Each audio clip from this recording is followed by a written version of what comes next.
build upon to build upon something that she had noticed in Rachel's tech talk, which then led to this tech talk. So thank you so much for doing that and welcome. I'm going to read the bio that you provided for us, which is to say that Madeline is a daughter, partner, friend, co-thinker, dreamer, and PhD student presently living in and with the Okanagan watershed in the unceded and occupied syilx homelands. Her current research is grounded in relational research methodologies and saturated by the riparian habits of the Okanagan watershed. It is such a pleasure to have you back to the lab and to talk to us about alt text today. It's attempting the ekphrastic, and I think we're all very excited. Thank you all for joining us, and thanks to folks online as well. Big welcome to Maddie. Yeah. Thanks, Karis. That was lovely. Thank you, Erin, for the introduction and acknowledgement. I'm probably not speaking loud enough, which I can try to do. There you go. I'll just readjust my volume. So I did propose this. Rachel looked quite surprised when Karis said this, but I did propose this after hearing you talk beautifully, might I add, in the fall, because your talk on not audio description, that's what we were just talking about, on transcription was did a lot of work to remind me of all of the thinking I've done in the last couple of years about something that is called alt text or alternative text, and that is the topic of today's talk. So attempting the ekphrastic may be a close-up of nature. Advance the slide. Advance the slide. There we go. So the sort of anchoring questions for this talk are, what is ekphrasis or ekphrasis? I haven't actually decided how to pronounce it. If anyone has any input, please provide. Ekphrasis, thank you. Depends if you're British or American. Got it. I was in a working group of experts in the process, but they also could not decide. Okay. So basically inconclusive. Fine. What is alt text and why we might want to attempt it? So I'm going to quickly introduce the project that led me to do this thinking, which many, if not all of you, know about, and I've been talking about for quite some time, but it is an important sort of entry point into how we get to alt text. So thank you, Erin, again, for giving us a land acknowledgement. I'd like to also express my gratitude for these lands, which, the engagement with which taught me about this process and this practice, and specifically the riparian habitats of this place. Riparian habitats are those that emerge alongside creeks and rivers and moving bodies of water all over the place, and are particularly important in the Okanagan watershed. So I'm going to do something that I've never done before in a presentation. I'd like to describe myself. I'm a white woman in my early 30s. I have a lot of very dark curly hair, and I'm currently wearing a white shirt. So description of ourselves is part of a practice of making visual media accessible to those who see differently or don't see at all. And even though I've been thinking about alt text for a long time, description of myself is something that is new, and I find it very interesting when I see it, and I'm happy to start learning how to do it myself. I myself live with a disability, but it has nothing to do with how I see, and my access into disability discourse and culture is actually more facilitated by friends and colleagues than it is by my own disability, though I end up folding that back on itself. And this is a description or a talk or an explanation of my experience trying to think into this space, and not about how any folks who are blind or low vision experience these technologies, because I don't have access to that information. And I will get into why it is that I think it's important to also think about these things outside of the context of these intimate conversations. Yes, so these photos, every photo you see in this project, rather in this presentation, is part of a project about coming to know the riparian habitats of this place. So the way that I conduct this project is by walking around in riparian habitats, and then I just take pictures of stuff that catches my eye. And I decided in November of 2020 that I would do this project for a year, and as a chronicle of my process of coming to know the riparian habitats of the Okanagan in as the beginning of doing research with these habitats. That is to say, those that emerge alongside moving bodies of water, creeks, rivers, and ditches. So I took this photo, and then I knew I wanted to have these photos living somewhere to have a little bit of accountability around this project that I just told myself I would do for an entire year. So I thought, I'll put them on Instagram. I've heard of Instagram. And then I went to post something on Instagram and it was like, please write a caption. And I was like, oh my God. Oh. So I'd never used Instagram before starting this project, and I didn't know about these captions, and Instagram wanted me to caption these photos. But I just didn't have a plan for it. So I thought, well, if I'm just going to take photos of whatever catches my eye, then I think I'll also caption these things with whatever comes to mind for me. So here I saw an elephant. So the caption was baby elephant, medium fuzz, right? So that's cool. I learned to have fun with this project through these captions. And it had initially, like, going out and taking photos initially felt like a chore, but it really ended up being a lovely practice. And I really wanted to be able to share this with people if they were interested. Some people who were interested, as it happens, didn't use or want to use Instagram, one of whom is in the room. And I wanted to be able to share it with anyone, regardless of their ability or inclination to use this particular version of social media platform. So I poked around a little bit to find out where else I might put these photos. They're also quite large. And I learned about something called the Open Science Framework. The Open Science Framework allowed me to create a set of wiki pages where I could upload these photos, and it would hold this large set of files. And I could then share that link. It's a little clunky. It takes a little while to load, but at least it was shareable and citable and so on. So I start uploading these photos to the Open Science Framework, and OSF tells me, okay, enter image description here. So there's another thing that I really wasn't prepared to write about these photos. And I looked at this photo and I thought, well, I just don't know if I have anything else to say other than baby elephant, medium fuzz. That seems to sort of say it all. And I thought about this for a little while, and then I had a chat with my supervisor about this conundrum, and he says, well, it sounds like ekphrasis. And so I then went on to look up ekphrastic in the dictionary on the internet. Turns out it means description in Greek. Turns out it's also a type of poetry, ekphrastic poetry. There's quite a lot of literature about that. Very little of it actually talking about alt text, so it turns out. And that this is about textual or verbal or specifically linguistic encounters with visual or visual imagery. So, okay, cool.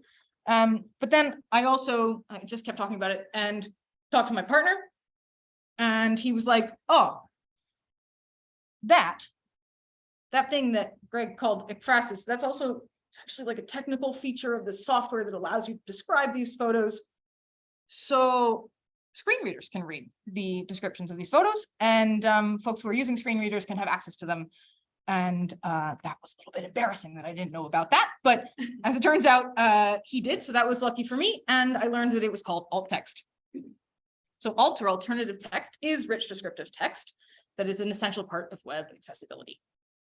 And this text is read by screen readers and adds layers of content to what it is that you put out into the world as visual imagery. It's important for those who use screen readers, most of whom are blind or low vision users. And if we don't write it ourselves, it is automated by AI and often done quite poorly.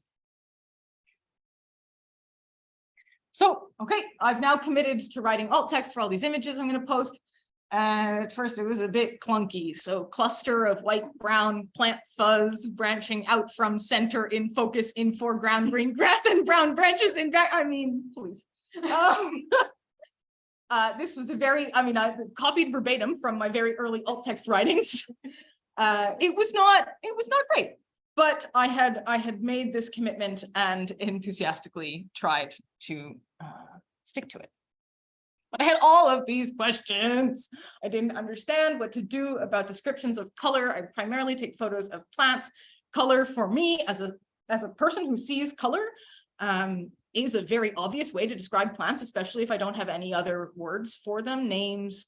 And I thought also about relative size. So do we think about size in relation to the human body? I went back to read some of my alt text in preparing this presentation, and I have bits of text that talk about fist-sized leaves. Like, okay, I was working with it. And something that was really important to me was thinking about plant names. And a very big part of my practice is actually not looking up plant names. So I wait to learn sort of, let's say, in the wild, as in not in a book or on the internet. What's a plant called by different people? And specifically, I am very fond of local names and not particularly interested in the Latin ones. But the thing that local names do is they localize the work in a way that, like, in some ways disallows you from sharing it over distance. And that's what Latin names are for. That's why taxonomy is a thing.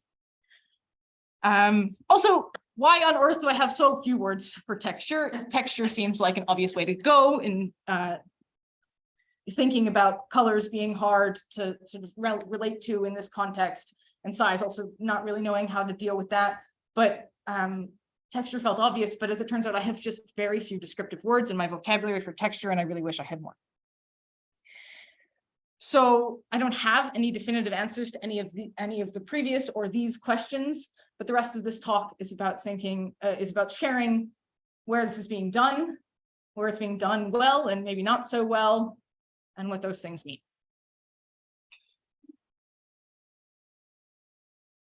What about these photos?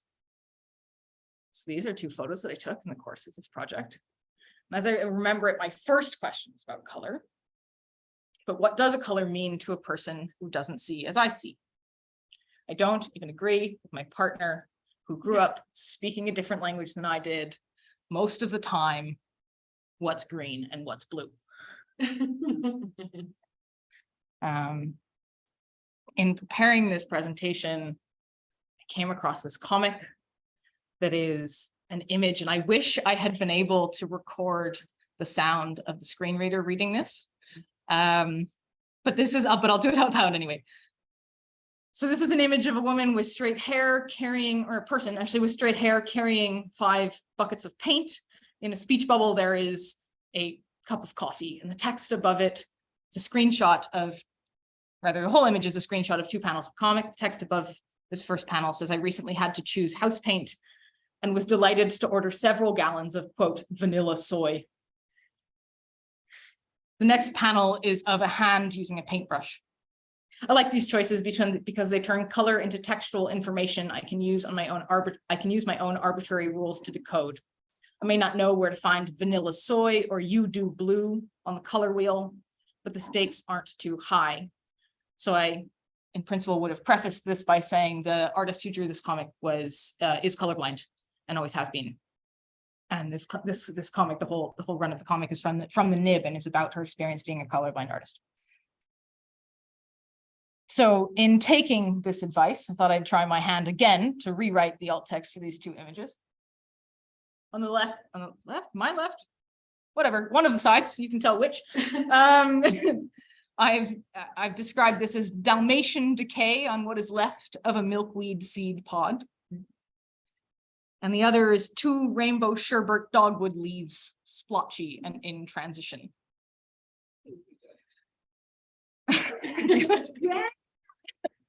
I'm not sure, from my perspective as someone who I think is focused mostly on the accessibility of these texts, how well this does, how well these sort of examples of alt text do in getting across a description, but I actually think that for some people it would do better and some people it would do worse than a sort of less flowery description, if you will. So some of the other uses for alt text, for the sort of function of alt text that's written into software is, well, one is on webcomics. So webcomics often use alt text functions to enhance experience, the consumption experience for an in-group of sighted readers.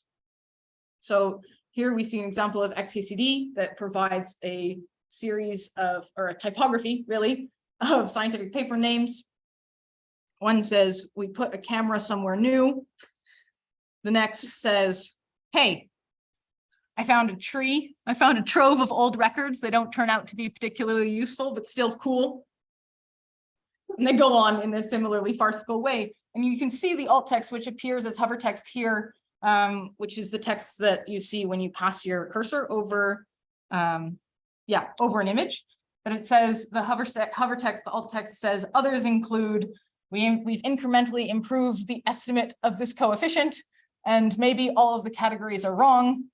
And we found a way to make student volunteers worse at tasks.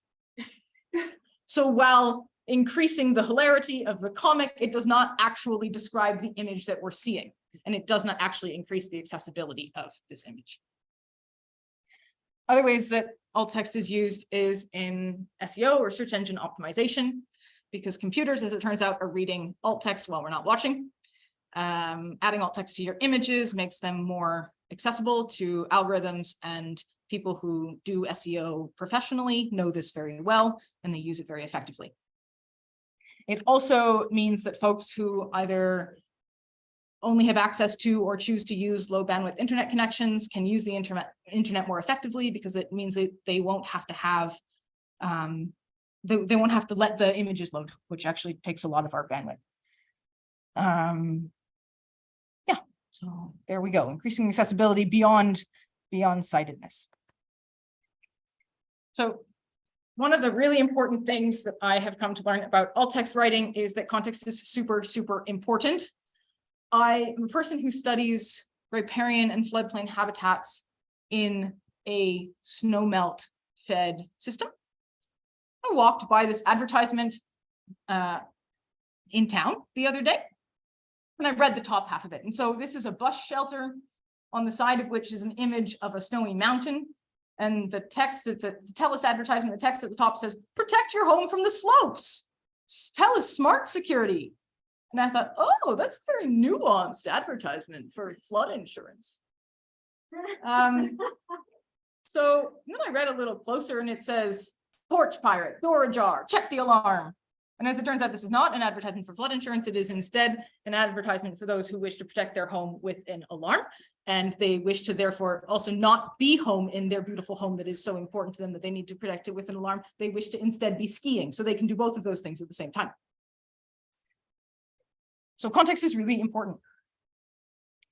In trying to figure out how I might be supported in writing alt text better, I went to the UBC library, and in their accessibility guide, this is a screenshot from their accessibility guide. And this is how we are told to, this is an example that we're given as possible alt text for these two images from a textbook called Introduction to Sociology. So the proposed alt text, and I'll describe the images later, but the proposed alt text for this figure, the caption of which is the slum city and the global city, is figure 20.11, includes two photos. The first photo shows crowded buildings located on the hillside. They are small and shabby. The second photo shows magnificent buildings located by water. I wonder if anyone in the room or online would like to propose an alternative description for one of these photos, one or both of these photos, Karen. I think we should take out something like colonialism. So we start with either both global cities. The first photo shows beautiful colored buildings tightly put together, and the second shows drab downtown. Thank you. appreciate that. So I too have taken a shot at this. So my description for these photos would be, yep, colorful, mostly two-story houses cascading down a hillside and flanked by green trees, and tall gray buildings composing a highly urban skyline on a waterfront. Yeah. I discovered this in a conversation with someone at the university, and we were both appalled, but it has not yet been changed. I discovered this a couple of years ago, and I screenshotted it 3 days ago. I might bring it up with the librarian. So there are places that do alt text very well. The Disability Visibility Project, for instance, has every image on their website given really robust and lovely alt text. And when they're images of people, they're often written by themselves. So I'd like you to just take a moment to imagine the photo of Alice Wong, an Asian American disabled woman in a power chair. Behind her is a gray concrete wall. She's wearing a bold red lip color, blue cardigan, and black puffy pants. A trach and ventilator tube, thank you, is at her neck and shoulder. She is holding a copy of her memoir, Year of the Tiger, a yellow book cover with a fierce tiger and red flowers with the text after the title, An Activist Life, Alice Wong, editor of Disability Visibility. This is what that image looks like. The alt text that was generated by PowerPoint for this image when I put it in my presentation was a person in a wheelchair holding a yellow sign, and it tells us that the description was automatically generated with low confidence. So we can tell how important it is to attentively write this text, because when we don't write it, that's what's being written.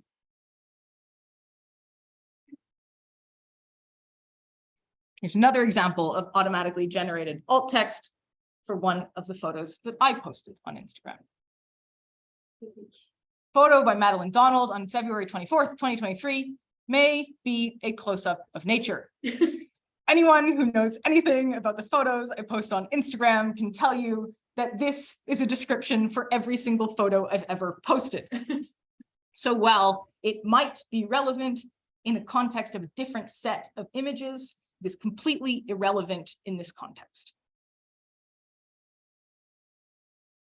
Context is important. There are people on Instagram doing very important, beautiful, visible alt text work. So this is an image posted by a person called Justin Allen, who is a multidisciplinary artist and really fabulous. I also encountered him because, do you know who he is? No, I am. Oh, please. Yeah, I was just wondering if you had experienced or encountered, like, when people do put alt text on here, is that something that Meta or Instagram then owns, right? And That's a very interesting question. Use that in certain ways, and maybe again, like taking it out of that initial context that had been developed to share that narrative. Because to me, like, as if I was like the owner of Instagram, that's like, wow, that was a really good alt text. How can I profit off this? Yeah, so that's I don't know. I don't know the answer to that at all, but that's a very interesting question. Thank you for asking it. And frightening, yeah. So Instagram does have an alt text function, as do many social media platforms. But some people like Justin Allen here tries to make as visible as possible their alt text practice, and so he writes instead his alt text in the comment. We don't call them comments, in the caption. The alt text for this photo reads, I can only read here: translucent blue fabric stretched over a chain link fence in front of grass. A large flap is cut into the blue fabric where two long blades of grass with long, fuzzy, floppy tips protrude from the openings, wagging in the breeze. And admittedly, this is actually a screenshot of a video, and they are in fact wagging. So we can see that Justin also, he puts the alt text not only in the caption field, but he replicates it in the alt text box, or in the alt text function of Instagram. And this you can see when you sort of open a specific image on Instagram and you scroll your cursor over, whatever alt text is there will pop up. This is an image that's described as Andrew lies on his side in bed in shorts and a t-shirt, backdropped by his TV, window, and closet. Propped up on one arm, he rests his head in his hands as he stares at me. He's a Latino man with light skin, short black hair, and a 5 o'clock shadow. Strips of thick black hair from his eyebrows and mustache. His shorts stop at his upper thighs, and his t-shirt is fitted and turquoise. At the bottom of the frame, I rest my arms and legs among the pillows as I face him. I have pretty hairy brown skin. So I have a strong preference for not doing as Justin Allen does and replicating alt text in the caption field as well, because the captions were an initial and important part of this ongoing project of mine. I feel like the caption and the alt text support each other in the same way that the caption and the photo support each other. And as a sort of background insider view, for me, all three of these things make the unit of story that is being told here. And I love that you can hover your cursor over and see the alt text if you want to.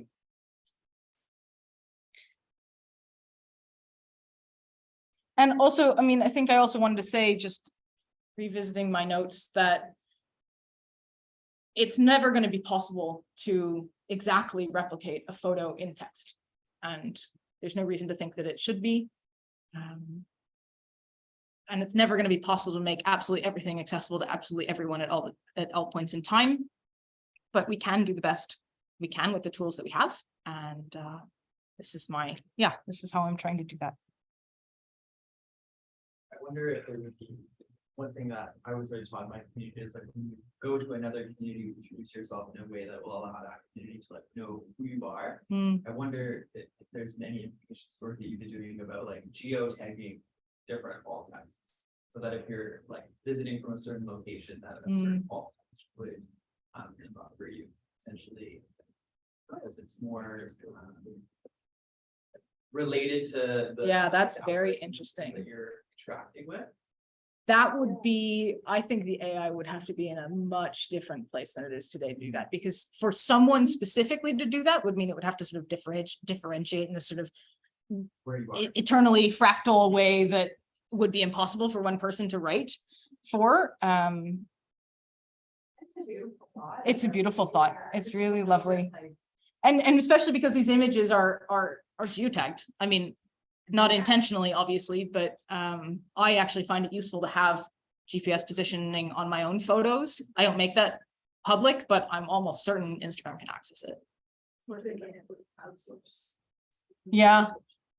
I think it super relates to your talking about context too, because just the way that you might, or what you would share about a photo or in a particular Right. context or with a particular audience might be different as well, or what might be salient. Like even just the, the alt text that you showed there is much more poetic than maybe elephant medium. Of course it is.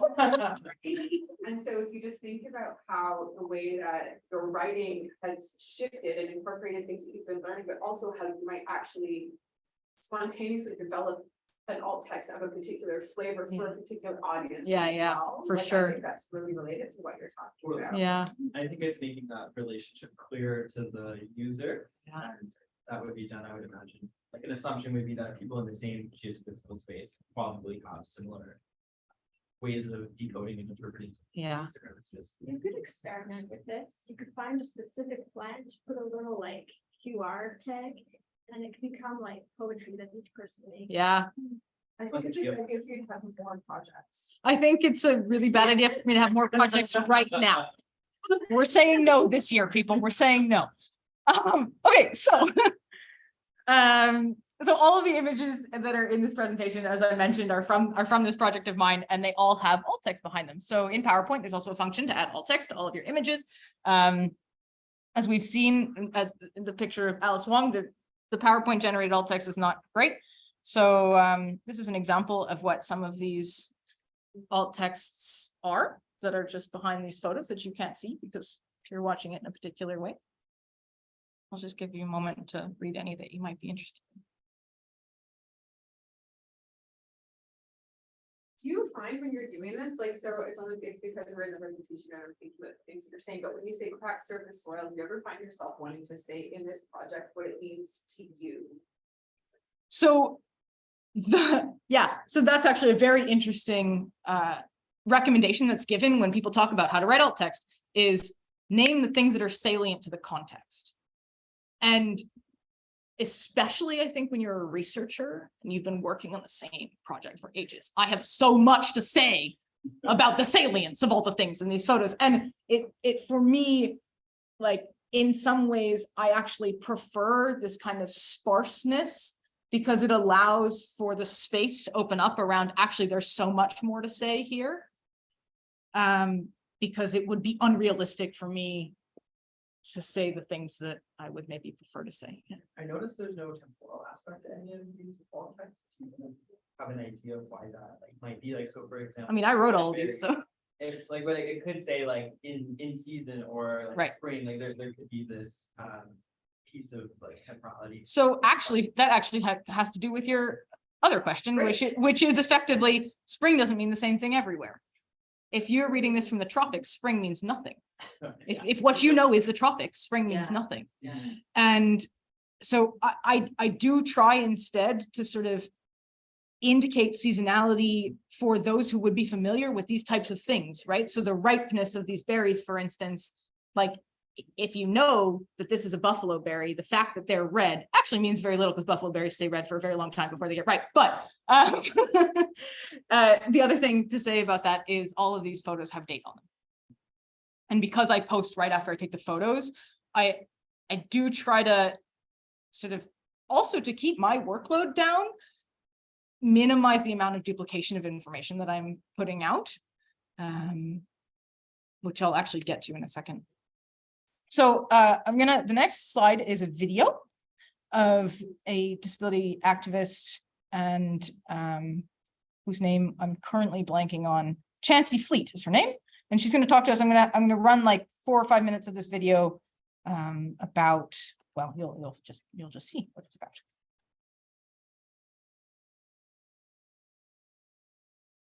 Consider, Twitter allows anybody to use alternative text to describe the images they post. But this isn't a required field. It isn't even probably on your screen. Instead, it's an opt-in setting, hiding in settings, like an Easter egg for self-identified allies. This design decision means that although Twitter image description is easy to use and works very well, and although the presence of image description has peripheral benefits for machine learning and searchability, less than 1 in 100 images on Twitter are described. Blind people working in tech often encounter inaccessible content that's easy to fix.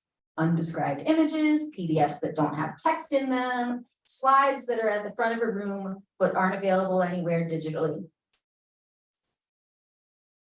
As colleagues, as friends, we must routinely decide how to phrase things and when feedback about accessibility would be well received, and when speaking up might make us less welcome or create the perception that we're always thinking about ourselves. Sometimes speaking up about accessibility means never being invited back into a space. It's a lot of emotional labor, but it's not much easier for the person who receives the information. That person has to process the fact that they have an accessibility problem they didn't know about, balance our community's needs against competing demands on their time, and decide individually and organizationally how much energy to devote to remediating old content and workflows.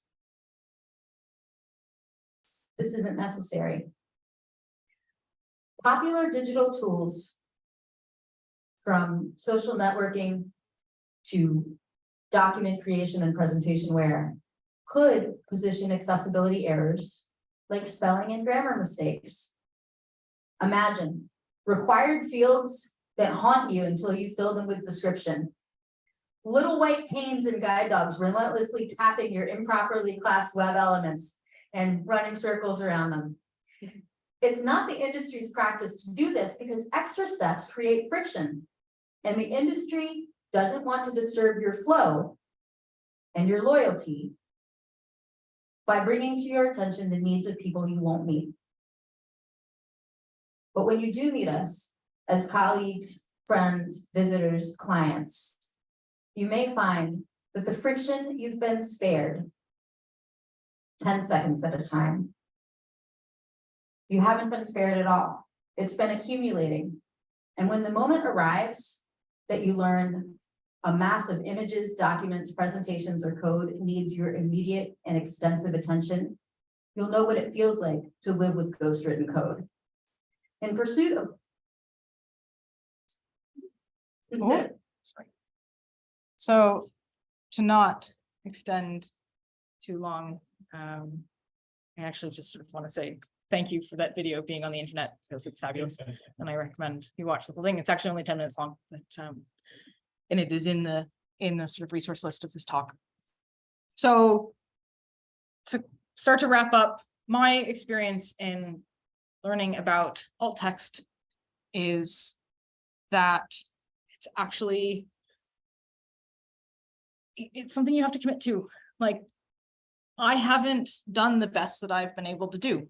By no means have I written alt text for every photo I posted on Instagram or made every document I've made as accessible as possible or as accessible as I know how.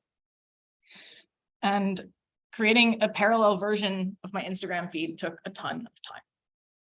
It took so much time that I had to recruit my partner to help me.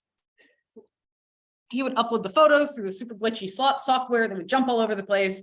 We would reorganize them, and then I would write the alt text, and I would sometimes write this alt text in really chunks of dozens of photos at a time. And it felt very intense and very much like a chore and like something that wasn't feeling like I wanted it to feel. So though my Instagram feed continues to chronicle and support my research, I stopped uploading to OSF after I finished my first full year of this project because it just took too much time. And today, after a lot of practice, I find writing alt text a lot easier, and it really does get easier, and it even gets fun. And I think that the value of having this practice both enhances my engagement with the content that I put out, and also, it does the important work of making things as accessible as we can, make them to as many people as possible. So every time I work towards the goal of making what I produce as accessible as possible, it becomes a little more obvious and a little less hard, which is kind of my conclusion, but not the end of my slides, as it turns out. So the things that I've learned in a sort of less personal way are that context is really, really important, and that this is a genre of writing that no one teaches, or very few people teach, and it certainly doesn't get taught at a university like this, or at least not outside of very small pockets of classrooms that I don't yet know about. And importantly for me, like, we're responsible for the accessibility of the media that we put out into the world. And it is impractical to assume that you could consult someone about every little thing. And while it's very important under the rubric of nothing about us without us, that is widely used in disability and accessibility activism, when it comes to creating legislation, infrastructure, and software, both development and testing, people with all abilities need to be involved at every stage. Writing alt text for every image you post is not something you need to involve everyone at every stage for. It is your responsibility as a person putting images out into the world to either take responsibility for not writing that alt text and letting the AI write it for you, or write it yourself. And because it's out there. And and I think it's important to assume that responsibility, and to know that making time for these things is just about the priorities that we make, and nothing more. And sometimes we have to prioritize other things, and that is what it is. And I've done that, and everyone's done that. So that's all. Thank you, the AMP Lab, for having me today. And anyone who's interested in any of the resources used for any of this is they're on my slides, which will be made available in one way, shape, or form. And I also have an email address, which I can be contacted. Yeah, so we've got time for questions. I have a slide. I have a slide for the questions, people. Your beaver, so maybe I'll turn, this actually was able to pick you up. I don't know if you just have a booming voice, but our, talking of alt text, I have to, take what people are saying and then type it into was a watching you do question that. on the spot for our online people, which is some other layer of access. So maybe just speak loudly so that I have to. Or do up here, less would of you like to that, come up or here? yeah. but Sure. I don't want to force you Yeah. if you don't want to, but. Sure. Hi, people on Zoom. Yeah, so my question is about in languages that are more like verb orientated as opposed to like using nouns. I feel like this process would be even more challenging to come up with those types of words. And I also think it would really change like the context behind it, right? So for example, if it was like a picture of this flower and there's this river and the name of that flower is where the river goes like this, right? Describe. So in your alt text, how do you, because that verb orientation would maybe be better with video. But now that we're taking it out and kind of making it, forcing it into a noun almost by having a photo, how do we work with that? So I love this Great. question. So what do we do about the fact that languages have different focuses on different types of parts of speech? So I often write action into the still photos that I post. Because that's what I'm perceiving, either because that's just what I remember because I took the photo when I was there, or because I have a relationship with the beings that I'm photographing in such a way that I see this picture and I see this moving in the wind. And, you know, where I can hear what that dirt sounds like, what that soil sounds like when you walk on it. And some of that has also risen as a question for me, like, okay, sure, I can see that, I can hear that, that's, you know, obviously I was there, but what does that mean for someone who's just seeing this as an image? I have no idea what the answer to that question is. And so I think I've sort of allowed for a tendency towards verbing things, if you will, or writing the dynamism in, but I don't know that that would always be someone's preference. Like as a listener or as a reader of this alt text, like, yeah, but actually it's just a still image. There's no wind happening. So I think that's really just about personal choice. And because I don't speak any verb-based languages, I don't know what the answer would be by a language speaker, but I would be very curious to hear that. If I find out, I'll let you know. I was gonna say, do you have any ideas? Like, do you have a way that you would answer your question that you just asked me? I guess one thought I had was, just providing tools for the audience to get the proper context out of the verb-based interaction. I think is the most important thing. The verb is describing something that we are able to like perceive, and that's the important component of it. So if we can somehow emulate that perception component to contextualize the photo in another way, I think that would like streamline that process and it would come more naturally. But I think you raise a good point, like if someone's blind, I think we need to consult with these different groups about what kind of information would be, pertinent to their comprehension of these things. And the research that's been done about the consultation with these different groups, it turns out everyone has a different opinion. Yeah. Surprise. It's not uniform. No, and actually, Chancey Fleet went in the rest of that in the beginning part of that video. She talks about how blind people often don't use Siri because Siri is talking very slowly. Oh.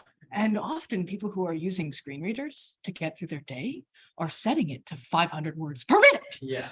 And Siri is completely unusable because you cannot increase its speed and it doesn't get you anywhere in the speed that you need it to get you. So I do think also and from the research that I've read about through these interviews of folks who are using screen readers and what their preferences are, folks are like, oh yeah, but just give me 2 words and let me move on. I don't actually care. So there is something to be said for, yeah, but if you don't care, then you're not looking at these photos. So you're writing, unless you're writing many, many different versions of alt text for whichever consumer in whichever context, you're having to make these decisions one way or the other. And it's never going to be perfect for anyone, or it might be perfect for one person, but it's never going to be perfect for more than one person. And It's maybe part of the experience of Yeah. the person who's the writer too, like That's that. what I was gonna sure. Say, yeah. That comment, it's a comment that was there on that, Maddie, like had the two panels. I read that today, Maddie handed it to me to read the whole thing, and that particular artist, they're colorblind, but they basically see everything in monochrome, so they're not colorblind in the way that we always think of, so I feel like that's a really relevant piece, so when they're making the comment there about having the textural description of a color, so that they can just pick something that sounds good, like that's the way that I like pick the beer that I want, I like look at the picture on it, or like the name, and I just, and I think sometimes people are wanting to gravitate to those things too, and so the particular, like what we want to think of as accuracy is so subjective, and I think that maybe the kind of say like quote unquote accuracy that the author of the alt text is attending to reflects something about them and how they're reading the context and how they're making that engagement in that context, like that particular, like you talk about relational methodologies, like that particular relating. So as the person in the audience or the reader, whoever's receiving it, you're engaging with that presentation as the, in that kind of a way as well. You're learning something about the author in the way that they've composed it, and that's relevant, I think. Yeah, it reminds me of poetry, right? Mhm. It's that we're reading poems from a poet and embedded and imbued in that poet's use of language and description are themselves and their paradigm.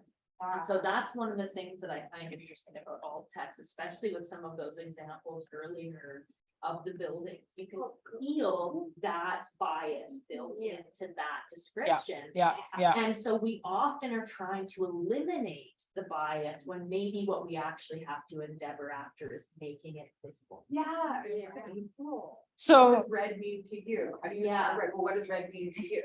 hats off. Language, or it's alt text happening in how many languages? yeah. Is there Cree alt text?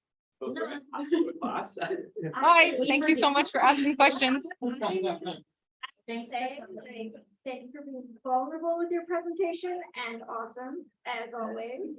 Like, hats off to you. One of my favorite people with knowledge. But I want to touch on that as well. Like, it's so colonial. That piece was so colonial, that picture, and that alt text. I mean, we saw it and we were both like, what? Like, Yeah. Yeah. And so then if you think about that, like the way in which we describe our entire world is through a lens of the words that we have. Like even Robson, like your language, your land, the ability to make the unsayable sayable. And so we're never going to agree on how it should look or what it should be. So if you can't even see it, what do the words mean? That's fascinating. Well, and so you talk about context. And so the context of these images are that you, Madeline Donald, a white woman with a lot of curly black hair, has taken those photos. How does that live with you? Exactly. And does it? Exactly. And again, do the people who these things are actually created for give a shit? Are they like, I don't want to hear about your curly hair, Madeline. I want to know about the image. And so it's this complex balancing act. Well, and I find that particularly in self-description. Yeah. Like, what do I actually think is salient about the way that I look? Yeah. Yeah. Like, what do people say about the way they look? Actually, people just tell me all the time, wow, your hair's so dark. Is it darker than last time I saw you? I'm like, I don't know. But, Yes. and I mean, is it relevant at all? Patriarchy. Well, and if I were wearing a tie, it would have sort of, in the context of that kind of neutralizing description of myself, I would say, oh, I'm wearing a tie. And But even now, you changed your tone. You didn't. yes, I did. Good point. I do want to point out. Like, yeah. Well, I don't know, it could be read by someone like that, right? But I do want to point out that like, it's almost poetry, the alt text as poetry project by, I was just trying to pull up the names. Bojana Kokliat, I think I do not know how to pronounce his name, and Shannon Finnegan have done this project. They have a beautiful, simple website workbook, have recently written a chapter about it. And actually, I only know about this because Maddie Lakai cited it in a presentation a year or so ago. And Maddie Lakai, for those who don't know, is a super cool, recently graduated MS C, Robin, help me out. MA. MA. And does disability studies. And so, I mean, it took me a long time. There's actually a resource list in here that is pretty cool. And it took me a long time to get these resources. Like, it wasn't easy to find, especially because I started with ekphrastic. So that was just not, maybe not the right place to start, but it wasn't easy to find. And it is easier to find people talking about what it means to describe humans, colors of skin, hair texture, etc. And we can understand why that might be more politically salient, but there's all kinds of pictures of all kinds of other things that might also need to be described. And as we see in the example from the library, like, it's not only human description that gets political. Yeah.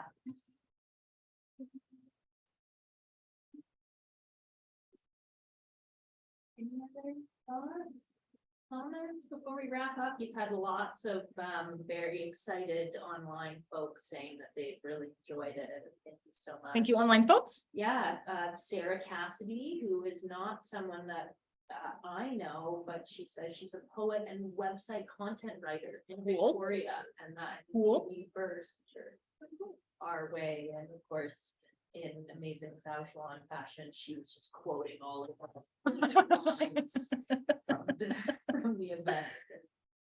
Yeah. But again, like multiple layers of access and of like interpretation, which is also this really interesting piece of it. I was kind of saying to Maddie after she mentioned with her Rachel's TED talk that I do a lot of posting on social media for this job, as an artist, for Inspired Word Cafe, which is a literary organization in town, and haven't done alt text. And then I opened it up and was like, where do I start? Especially as a poet, I was like, well, I could really play. And then I'm like, oh my God, I'm gonna be here for like days and days writing alt text Yeah. and all these things. But Yeah. also, it's important work to begin, so I'm going to begin. So thank you for inspiring me. Well, I look forward to reading your alt text. Yeah. And actually, so in my experience, just as sort of 2 cents, when I was writing bulk writing alt text, it was awful. It was an awful thing to have to do. It felt dry. It felt really like almost wrong. Like, this doesn't work this way. This isn't the way that I'm engaging with these photos, and I'm posting them. I'm looking at them very individually and as sort of as a group in one walk, but not as a group in like 80 photos. And it's only gotten easier as I've sort of done it a little bit at a time. Yeah. And now it really is much easier. Like, I wrote all of the alt text for all these images when I put together this presentation, and I was like, oh, I like this way more than I used to. I didn't realize that. And so I do think that bulk writing it is maybe not the right way to let yourself learn how it can be fun. Yeah. Yeah. It's gonna be good fun. I didn't realize we got 60 seconds. Okay, fabulous. I just want to flip it back to a talk that we were at 2 weeks ago, which was one Colin and Goswell's talk called heavy processing. I forget the subtitle of it, but really their emphasis was on something that we put a lot of emphasis on. I mean, I've been developing a website for a decade. It is still not up, and because we've been testing it, especially around accessibility, and something I took away from that talk was about bulk and time, right? Which is to say that volume is counter to, like, puts a different pressure on high context or role in how we properly processing, and embedded in that other relationships, relationalities, humans and communities who are accountable. And so they argue beautifully for high context or heavy processing approach, which is counter to institutionalism. It's simply the use of volume, right? In every way.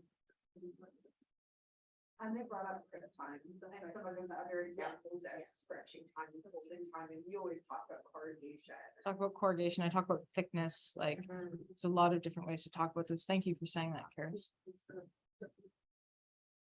I sent it to Maddie. Thank Okay. you so much. This is, Thank you. Bye, sweet friends. Karis says, online Karis says, Oh. thank you so much for sharing today. Bye, online Karis. I don't actually. Yeah,